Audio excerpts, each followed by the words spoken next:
C'était un dimanche, je sortais du restaurant. J'avais la voiture de mon épouse, puis bon, elle n'a pas voulu redémarrer. Et donc de suite, j'ai appelé GMF. Ça a répondu rapidement. On m'a dit, on vous envoie un dépanneur. Peut-être 5 minutes après l'appel du dépanneur, me disant, j'arrive, tout. Il est venu. Et depuis, je touche du bois.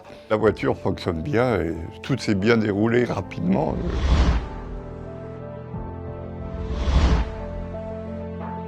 On doit faire preuve d'empathie puisqu'on gère l'habitation et la santé. Donc c'est que des clients qui sont dans le besoin, donc dans l'urgence. Écouter les gens, oui, c'est important. Et après, ça se confirme quand on va les chercher. On va être avec eux pendant des fois plus de 12 heures. Donc c'est un moment d'échange privilégié où on connaît toute l'histoire, tout leur parcours.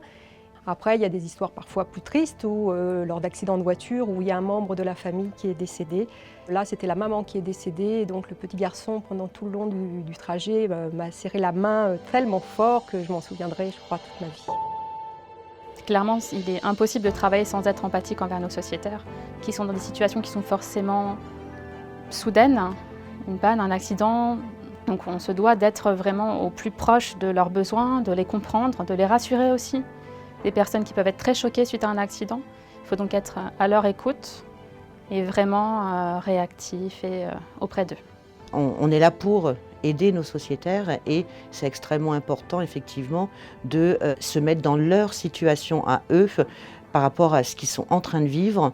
J'ai un souvenir par exemple qui n'est pas très vieux d'une assurée qui s'était fait crever ses 4 pneus. Son premier stress c'était mais comment je vais faire pour aller travailler en fait? Je me retrouve sans voiture, vous vous rendez compte? Donc la dame elle pleurait au bout du fil. Et bien on a commencé à discuter un petit peu et rien que le fait de lui dire qu'elle avait un véhicule de remplacement, qu'elle avait le droit à 15 jours, en se mettant à leur place, on arrive à débloquer des choses qui font que quand le client raccroche, on le sent beaucoup mieux, quoi.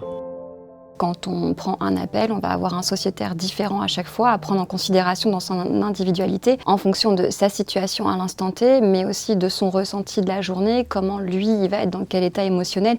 Et le fait d'avoir de l'empathie, c'est réussir à se décentrer de sa propre vision de chargé d'assistance et de se mettre à la place du client pour pouvoir répondre à son besoin, que ce soit en termes factuels sur la situation, mais aussi émotionnels. On va adapter le discours par rapport à la personne qu'on a en face de soi, entre guillemets. Moi, je le vois au quotidien lorsque je traite le baromètre satisfaction client. Souvent, ce qui ressort, c'est vraiment l'empathie dont font preuve nos chargés d'assistance au quotidien. J'ai en tête une petite dame qui avait eu des gros soucis dans sa vie privée et malheureusement rencontré une panne sur son véhicule. Et ce qui l'a marqué, c'est vraiment l'accompagnement que mon collaborateur a pu faire avec elle. Il a pris le temps, même si pour lui, ça lui paraissait très simple comme panne, l'empathie a été vraiment marquée avec cet accompagnement et cette prise de temps avec la sociétaire. L'empathie va être très présente sur les équipes de nuit puisque les gens ne sont certainement pas les mêmes. Peut-être qu'ils s'énervent plus vite, ils s'angoissent, ils stressent. Être sur le bord de la route avec des enfants à 2 h du matin en pleine campagne, forcément, ça aide pas à être plus serein. Donc il va falloir être beaucoup plus empathique. Une personne, elle était juste en panne de chez elle, mais elle était complètement effondrée alors que nous, en termes de gravité, on savait. Donc, je me suis quand même mis à la place de la personne, j'ai essayé de faire de mon mieux pour la rassurer. Une des premières valeurs chez Fidelia, c'est l'entraide entre chargés. Vous aurez toujours quelqu'un qui sera là pour vous aider. C'est une des valeurs principales chez nous. L'entraide entre chargés, elle est extrêmement importante. On est là pour accompagner par exemple les saisonniers. Nous, en tant que chargés d'assistance, on va les aider à se sentir bien sur plateau, on va répondre à leurs questions, on va faire en sorte d'avoir une bonne cohésion au sein de notre propre équipe en créant des moments de convivialité. Quand on a un saisonnier ou quand on a un nouvel arrivant qui vient, qui pose des questions, on laisse notre travail de côté, on va l'aider pour que lui, après, puisse gagner en autonomie, se sente bien accompagné et justement la cohésion passe par là. Notre département est divisé sur 3 sites et on a la chance de pouvoir se réunir, que ce soit à l'occasion de réunions d'équipe ou de vie d'équipe. Ces moments privilégiés nous permettent vraiment de nous retrouver et puis surtout d'échanger, c'est-à-dire que ce ne sont pas des collègues qui sont éloignés, avec qui on se parle que pour des relations de travail, mais surtout sur lesquels on a aussi des relations et des échanges beaucoup plus personnels et ça permet de souder l'équipe. Chez Fidelia, on travaille 24 heures sur 24, 7 jours sur 7. Donc de fait, la cohésion d'équipe, c'est indispensable. Il faut qu'on soit joignable sans arrêt. Et donc sur un dossier, on va pouvoir travailler sur 2, 3, 4 chargés d'assistance. Et il est important de faire confiance à son équipe, à ses collaborateurs et laisser un travail propre derrière. Donc effectivement, la cohésion, c'est extrêmement important. Oui. La cohésion dans notre métier, c'est principal, puisque nous avons des dossiers qui sont partagés.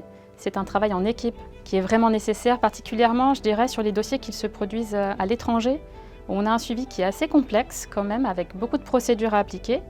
L'efficacité, c'est répondre aux clients, faire en sorte que le temps d'appel diminue. Une valeur très forte chez Fidelia et une valeur qui fait grandement sens dans les fonctions que j'occupe aujourd'hui.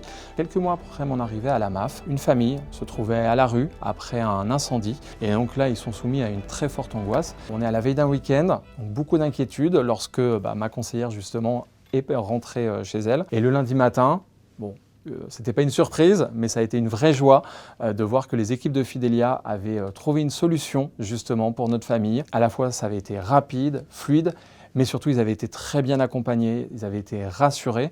Et au final, quel meilleur indicateur d'efficacité que la satisfaction d'un client qui pourtant traversait une terrible épreuve.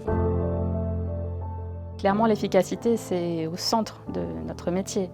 On ne peut pas ne pas être efficace quand on a des situations d'urgence. Notre métier, tel quel, c'est de l'urgence, quasiment au quotidien. Quand il y a un blessé, par exemple sur la Coupe du Monde de rugby, c'est d'être là, présent, intervenir rapidement, que le client soit satisfait, et c'est du direct. Spontanément, quand je pense à Fidelia, c'est la valeur de l'efficacité. C'est un modèle atypique dans le groupe qui rend service à nos clients qui sont dans des situations d'urgence et on est en capacité de réagir dans un temps très court, 7/7, 24/24. Je trouve que ces trois valeurs qui sont empathie, cohésion, efficacité est vraiment une image à 360 degrés de ce qu'est Fidelia à l'intérieur du groupe, mais aussi pour nos sociétaires et aussi à l'intérieur de l'entreprise. Je ressens l'ADN Fidelia au fond de moi, donc je suis ravie. Fidelia, c'est l'efficacité avant tout. Ça, c'est la force de notre équipe et c'est ce qui plaît dans l'assistance, de trouver des solutions qui sont parfois improbables pour aider nos clients.